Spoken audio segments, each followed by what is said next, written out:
Yo no he tenido nunca problemas de presión. La presión a mí es parte y me gusta y puedo lidiar con ella, y he lidiado con cosas que nadie se imagina, ¿no?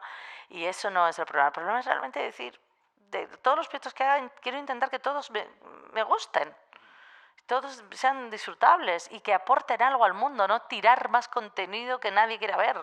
Y quiero hacer cosas que la gente sí quiera ver y quiera experimentar, ¿no?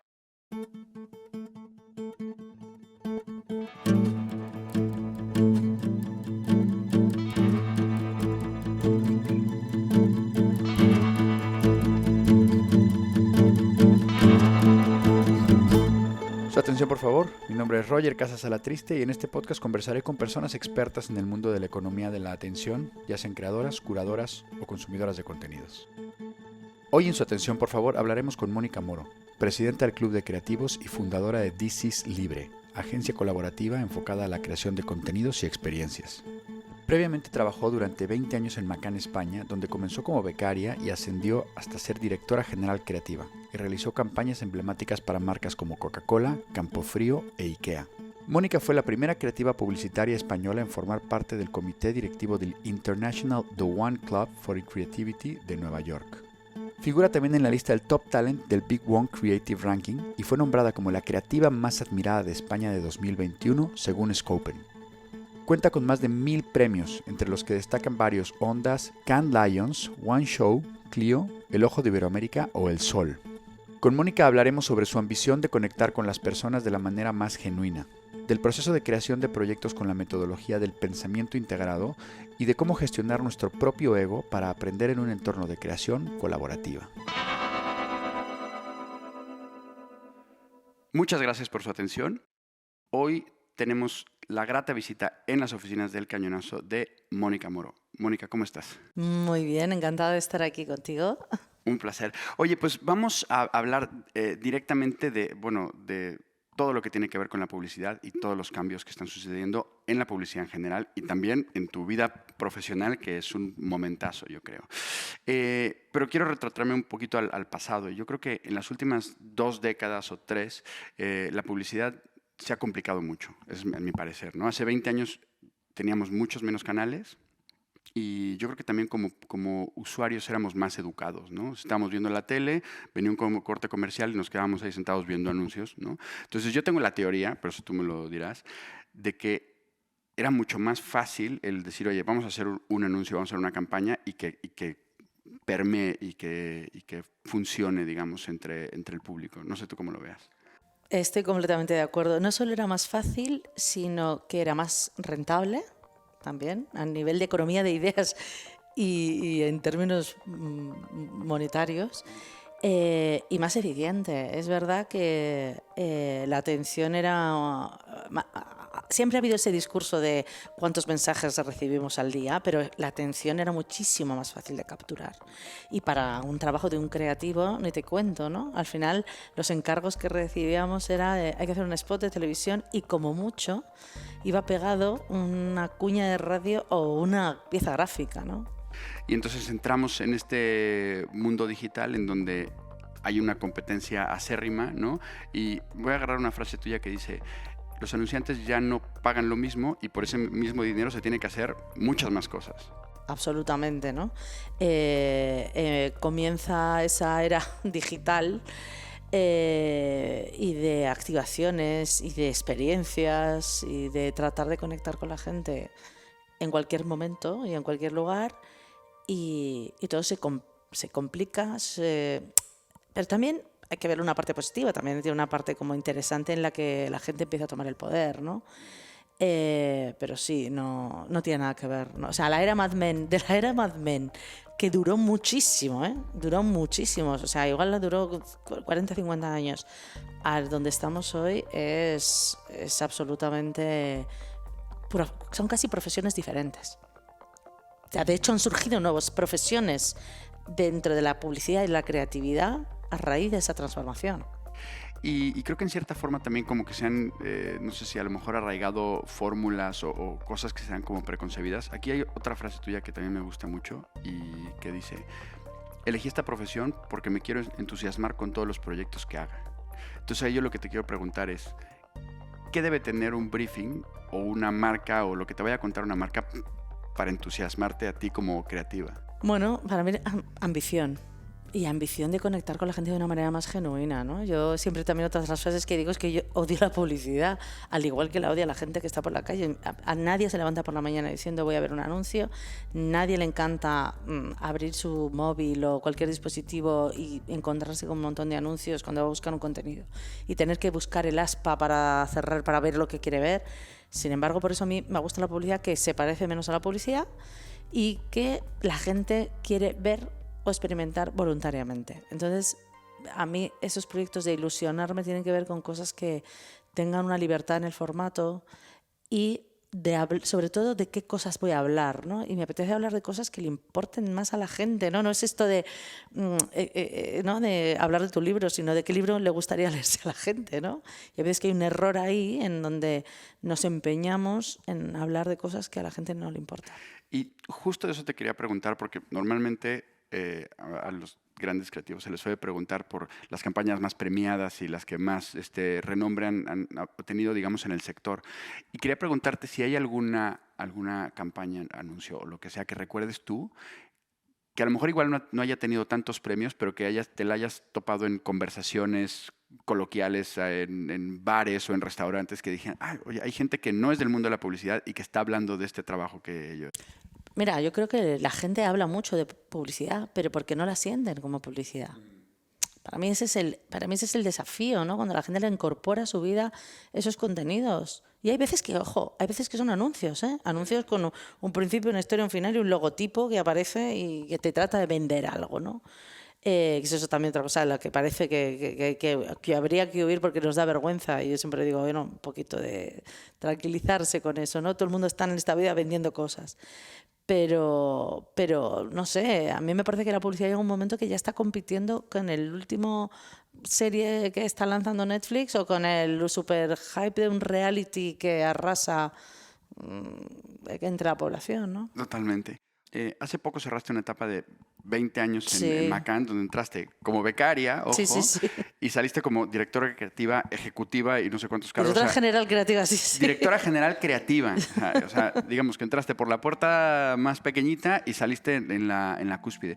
Y me gustaría preguntarte sobre los inicios. ¿Cómo fueron esos inicios y cómo hacías para precisamente sobresalir con los de arriba? Decir, oye, tocar puertas y decir, aquí estoy haciendo estas cosas, tómenme en cuenta.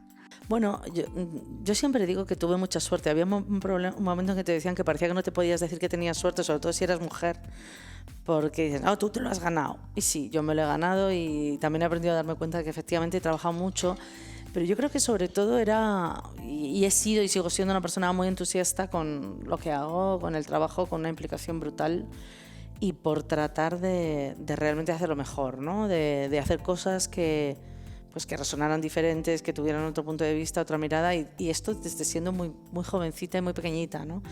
De hecho, muchas de mis ideas que no han visto jamás la luz, de hace un montón de años, y que creo que siguen siendo muy contemporáneas y con mucha visión, ¿no? O sea, y capaz de hacer cosas muy distintas a lo que tenía que ser la publicidad y que siguen, como te digo, siendo vigentes, ¿no? Y yo creo que eso también, bueno, pues hay alguien que lo ve cuando empiezas a trabajar, cuando eres muy pequeña y estás ahí sacando la cabeza y no parando, ¿no? Porque hay una cosa que tiene que ver con la insistencia, ¿no?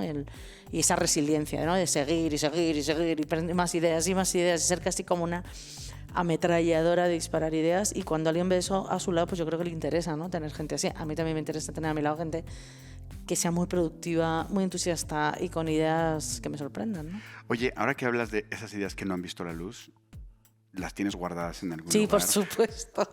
¿Qué haces con ellas? No, muchas las reciclo, no te creas, ¿eh? Yo soy una gran creyente del reciclaje y de muchas formas de pensar que me han seguido sirviendo.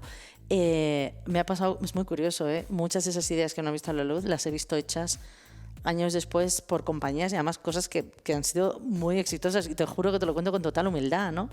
Pero que dices, wow, fíjate, si hubiera podido hacer esto, ¿no? Y se convierten en grandes campañas, pero que a lo mejor en este momento o en este lugar no eran posibles, ¿no? También creo que España ha sido un lugar un poco más no tanto ahora, pero en un momento como menos atrevido para hacer determinadas cosas de las que sobre todo no sabes qué esperar.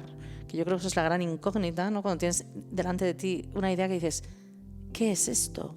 ¿Qué voy a obtener cuando esto pase, ¿no?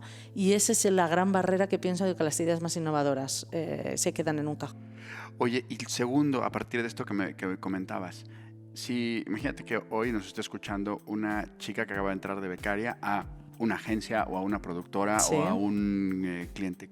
¿Cuál sería el consejo que le darías? Yo soy mala dando consejos, pero lógicamente estar muy convencida de que eso es lo que quieres hacer, ¿no? Yo creo que hay una verdad en que realmente uno encuentra su sitio y que yo creo que eso es lo que te hace mejor y te hace que tu carrera mejore, que es estar en el sitio adecuado y con las personas adecuadas. Yo creo que eso hay que mirarlo un montón, porque hay gente con mucho talento, pero se empeña a lo mejor y a lo mejor está en un sitio donde no la escuchan o donde no la creen.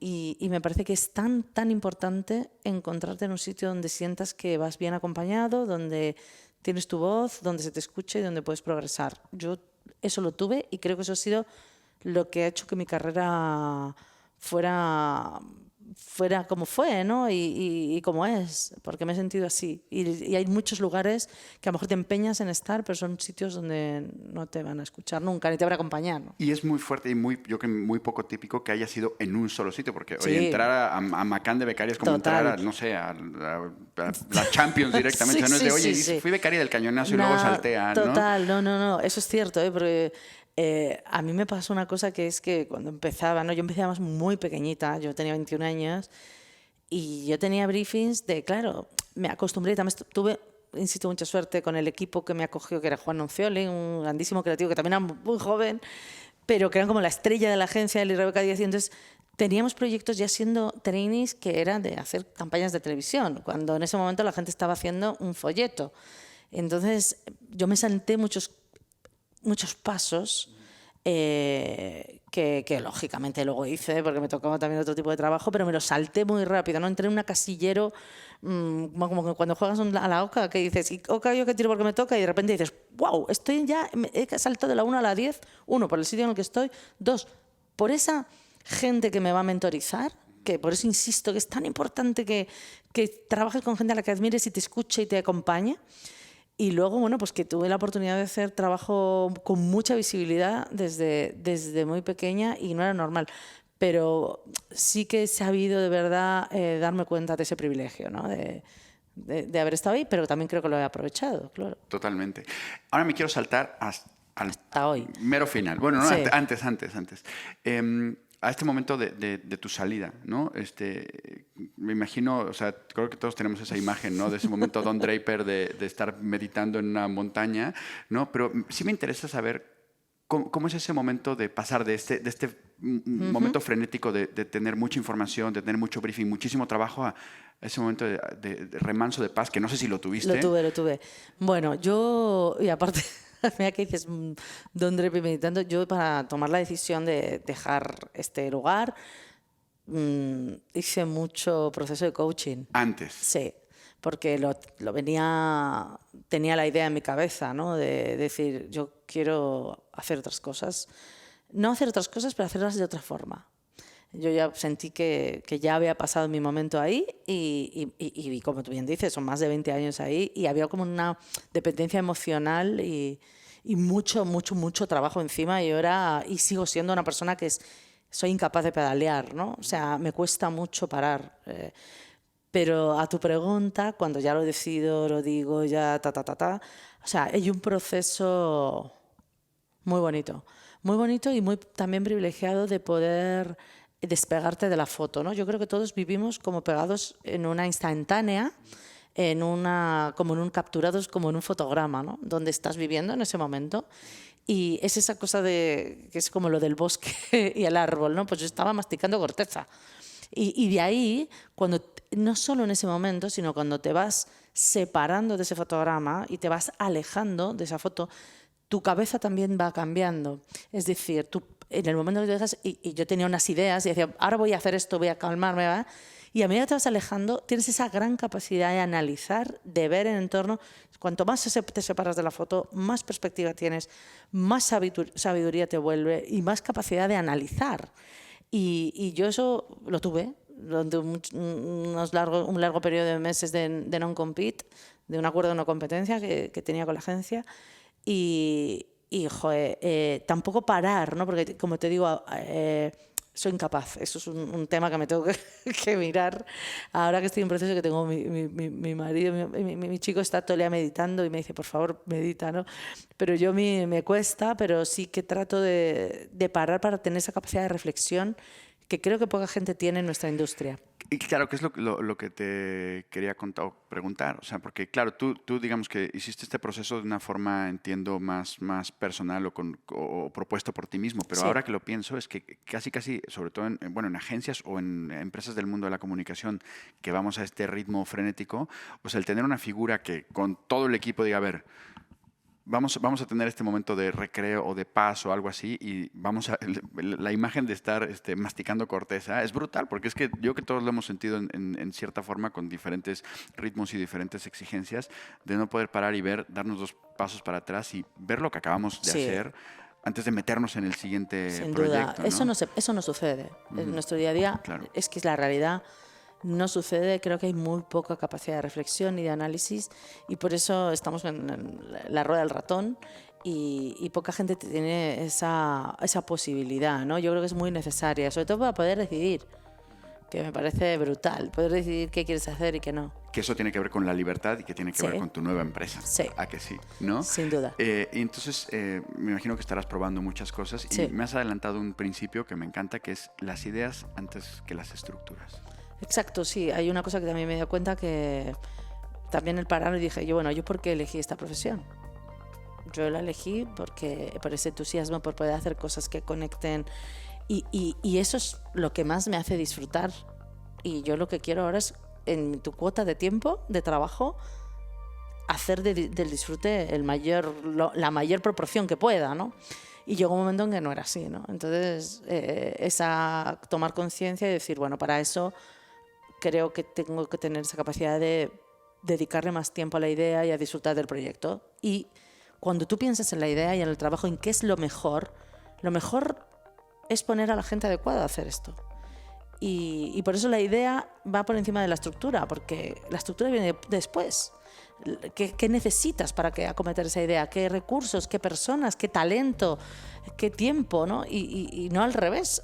Como funcionan normalmente las agencias o las empresas, es que tienen una estructura y cuando entra un proyecto tú tienes que vender lo que tienes. Tienes que vender esa estructura a esa gente y lo que es imposible tener a la mejor gente del mundo para acometer todos los proyectos. Es imposible que ninguna empresa tenga la mejor talento del mundo en todo. Es imposible. Entonces, para mí la idea es decir, bueno, hagámoslo al revés. Dependiendo del proyecto, pongamos esa gente a trabajar en lo que haga falta, ¿no? Y no al revés, que te cargas de una estructura que luego es imposible de alimentar y que la tienes que poner a vender, que me parece una cosa como absolutamente horrible para todos, ¿no? Totalmente, sí, es que cuando yo me acuerdo de ir en la carrera y que mis amigos abogados, ingenieros decían, claro, es que tú eres de comunicación, se la pasan bien y se divierten todo el rato. Y digo, bueno, pues sí, yo elegí esto, ¿no? Sí. Pero luego llega ese momento en el que dices, oye, ¿no se supone que esto tenía que ser primordialmente divertido, ¿no? Sí. O entretenido, o ¿no? O apasionante. A mí me pasa que es verdad que había mucha gente me decía, no, claro, porque la presión te mata. Yo no he tenido nunca problemas de presión. La presión a mí es parte y me gusta y puedo lidiar con ella y he lidiado con cosas que nadie se imagina, ¿no? Y eso no es el problema. El problema es realmente decir, de todos los proyectos que haga, quiero intentar que todos me gusten. Todos sean disfrutables y que aporten algo al mundo, no tirar más contenido que nadie quiera ver. Y quiero hacer cosas que la gente sí quiera ver y quiera experimentar, ¿no? Entonces, llegas al momento que además debe ser muy complicado decir, ¿cómo le ponemos el nombre a nuestra empresa? Lo tenía bastante claro. Sí. Porque en realidad me vino siempre a la cabeza esta cosa de libre, ¿no? Pero no es por un sentimiento de que alguien, o sea, antes estaba atrapada o algo, no. O sea, me parece que es una sensación que todo el mundo quiere tener y sobre todo tiene que ver más con las ideas y más con las formas de operar en el mundo y de estar porque en contraposición de algo que tuviera antes, ¿no? Entonces, al final fue This is Libre, ¿no? Que tiene que ver mucho con con esta forma de no tener tanta estructura cerrada y de venir a jugar a ganar, no a no perder, ¿no? Que cuando eres libre creo que te pasa eso, ¿no? De hecho, en mi fórmula, por ejemplo, por ahora hemos decidido no ir a concursos, ¿no? Porque es algo que todo el mundo hace y nosotros hemos tomado la decisión de no ir y proponemos otras fórmulas, ojo, ¿no? A la gente que nos está llamando y decimos, no, mira, es que no creemos en una fórmula del tachán, de llegar un día y te vengo con algo a ver si te encaja o no. Creemos en otras cosas, creemos en las relaciones, creemos en la confianza, creemos en hablar mucho antes de un proyecto y con las personas. Esto es una profesión que es lo que hay primero que pone, son personas. Yo no vendo tornillos, vendo mis tripas o mi cabeza, ¿no?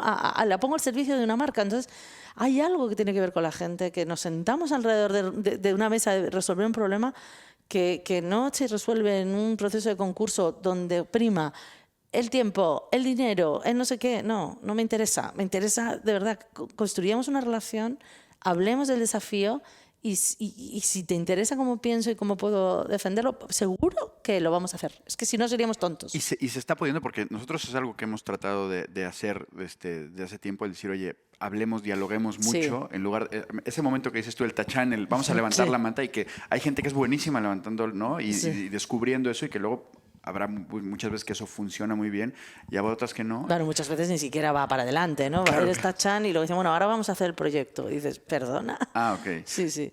Y entonces está cundiendo, está calando.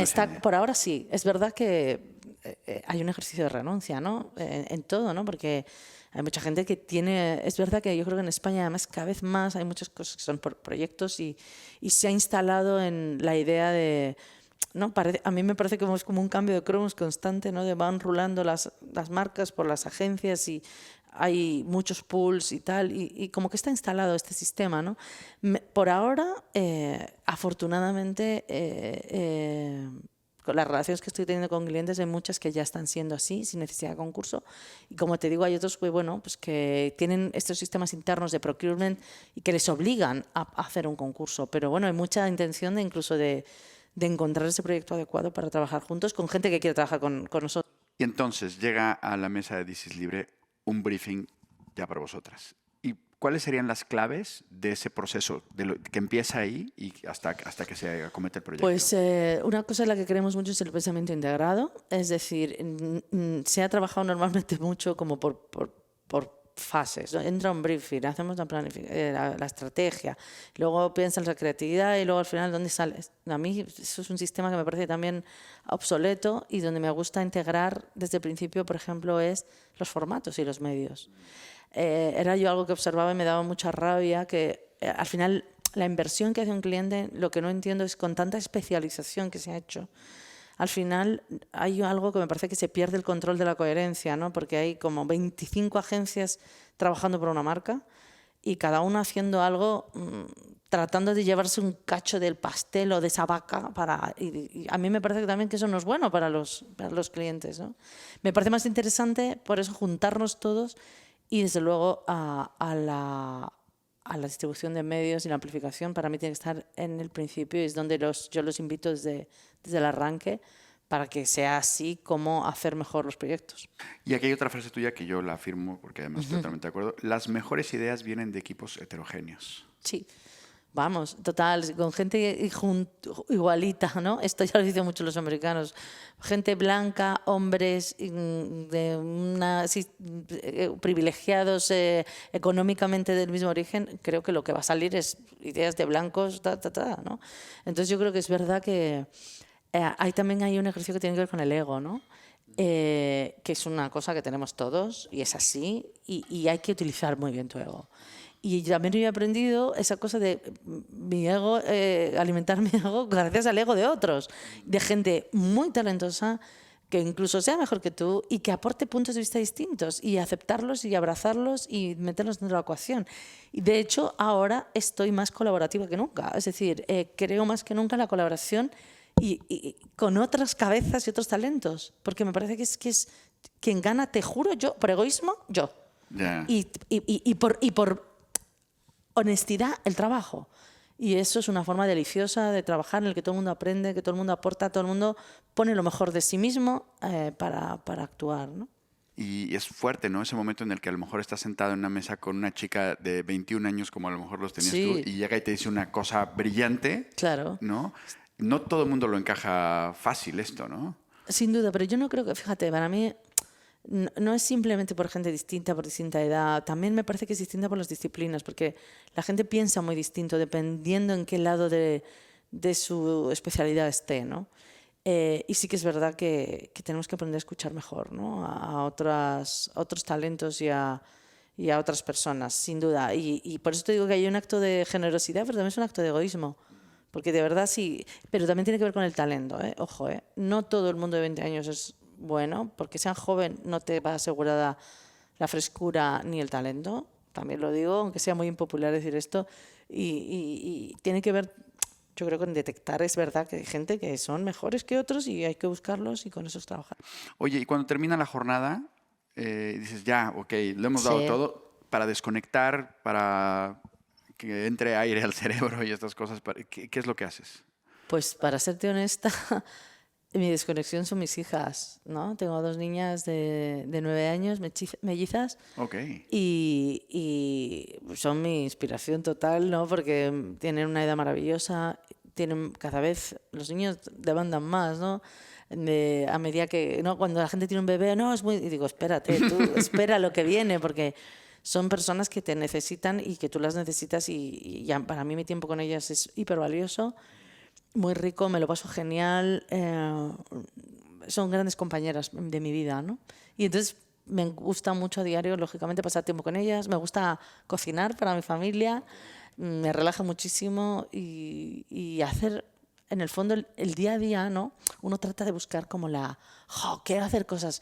Yo eso ya lo he hecho mucho, ya cuando no tenía otro momento. Ahora mi momento excepcional es ese, ¿no? Es estar con gente a la que quiero, ¿no? Me parece que eso es lo que me aporta un montón, en este momento concreto de mi vida. Oye, tus hijas, ¿qué has aprendido en términos de contenidos y de cómo conectar con esas Wow. generaciones? Bueno, los hijos, dice un compañero, Félix Lozano, un tío muy listo, y dice que los hijos son el aprendizaje, ¿no? Son los que ellos, no vienes tú a enseñarles a ellos, vienen al mundo ellos a enseñarte a ti, y son tú y más de, ¿no? Y creo que es así, ¿no? Porque ellas, hay un punto, vienen con otro dispositivo en la cabeza, o sea, es verdad que ellas han nacido en un mundo completamente, yo me comparo de mi infancia a ellas y es muy distinto, pero yo veo, igual, claro, son mis hijas y te voy a decir, son súper creativas, pero lo son. Entonces tú ves cómo crean su propio contenido, ¿no? Mis hijas todavía no tienen acceso a nada, pero tienen sus tablets con las que manejan para el cole. Y cómo hacen desde vídeos y películas que yo no les he enseñado jamás a manejarlo. Y dices, no sé cómo han hecho esto. Y hacen sus propias películas, sus propias historias, y se graban y hacen películas frame to frame. Y me las enseñan y digo, ¿cómo has hecho esto? Y te encuentran una mecánica que han hecho, que es, hacen fotos, las editan, las pegan, le ponen una música, se ponen la voz. Viven en una cultura audiovisual, pero lo que más me gusta es que viven contando historias absolutamente disparatadas porque no tienen un límite, y donde uno como padre o como madre trata de inculcarles unos valores, pero ellas hacen con ellos lo que quieren y te los dan la vuelta.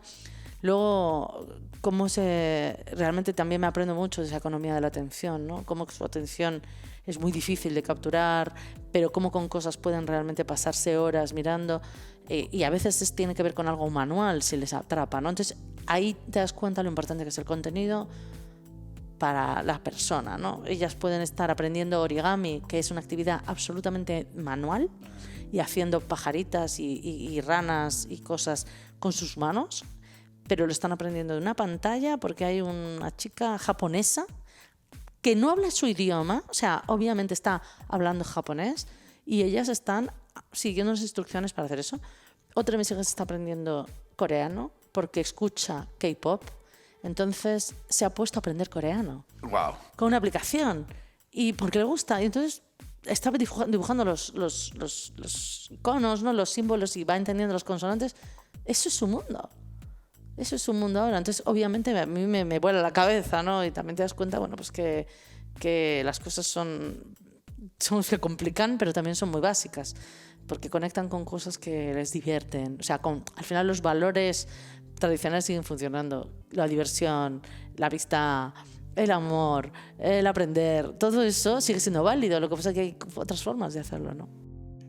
Y cuando finalmente se van a dormir, ¿qué Oh. libro, qué película, qué serie te ha capturado últimamente? Pues mira, un libro, Nuestra parte de noche, de Mariana Enríquez, que me lo he devorado, y tiene un par de años y la gente estaba loca con él, y había leído crítica y hasta ahora no me lo había leído y me ha volado la cabeza y no es mi género.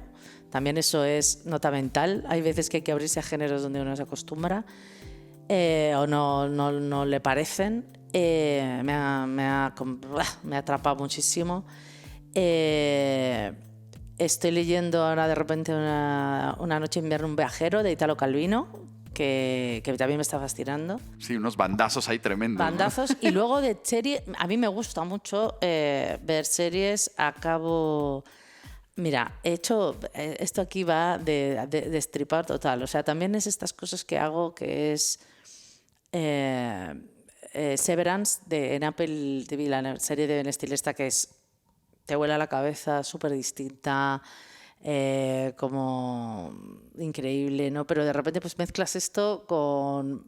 Me he visto, pues ahora mismo, pues estas cosas que de repente dices, ¡buah! Súper serie española, que El Inmortal, de Movistar Plus. Pues de repente que dices, o sea, es cero mi género, ¿no? Pero qué trato, bueno, pues realmente te das cuenta que los contenidos ahí...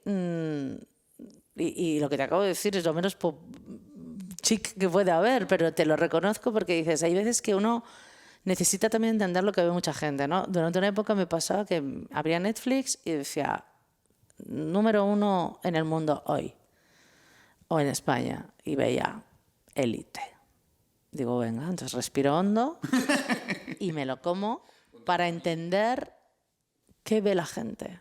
Y eso es lo que ven los millones de personas, o La Casa de Papel.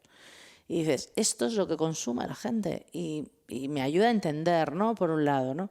Luego me gusta, lógicamente, ver cosas que me cuestan esfuerzo o que me aportan muchas de las cosas que son más parecidas a lo que creo, ¿no? O a las historias que más me conmueven o que me acercan a cosas que me hacen, joder, pues no sé... Te lees un libro de Sara Mesa y me parece que es mucho más bonito, ¿no? O leerte El infinito en un junco, pues dices, wow, ¿no? Donde realmente tienes que hacer un esfuerzo, ¿no? Para, bueno, no un esfuerzo, pero me entiendes, ¿no? Que como que hay algo ahí como de mucha más carga de profundidad. Pero los que trabajamos en un mundo de tratar de conectar con gente, me parece que también tenemos que entender mucho lo que hace la gente, lo que ve, ¿no? Mira, y te lo dice alguien que no publica nada en redes sociales. Las redes sociales para mí son algo que tengo una opinión y donde no comparto mi vida, pero que entiendo que la gente consume también contenidos de 20 segundos y hace un scroll up así a todo meter, chupando cosas que muchas veces no tienen la calidad que les gusta, que a mí me gusta, ¿no? 2 preguntas que le hago a todas las personas que vienen a su atención, Venga. por favor. Primero, ¿en dónde está tu atención? Mi atención está ahora mismo, fíjate lo que te voy a decir, en lo siguiente que voy a hacer. Obsesivamente. Lo siguiente que vas a hacer en términos... En términos de las ideas, ¿no? Estoy muy focalizada siempre en lo que viene, ¿no? Okay. Creo que tiene que ver con eso que te digo de no poder parar, ¿no? Entonces, tengo mucha obsesión siempre porque lo siguiente que creo que siempre va a ser lo mejor, ¿no? Entonces, soy muy obsesiva en eso, ¿no? Y estoy muy obsesiva ahora mismo en mi proyecto, entonces por eso es donde la tengo puesta la atención a full. Buenísimo. Y por último, ¿a quién me recomendarías entrevistar para su atención, por favor? ¡Wow!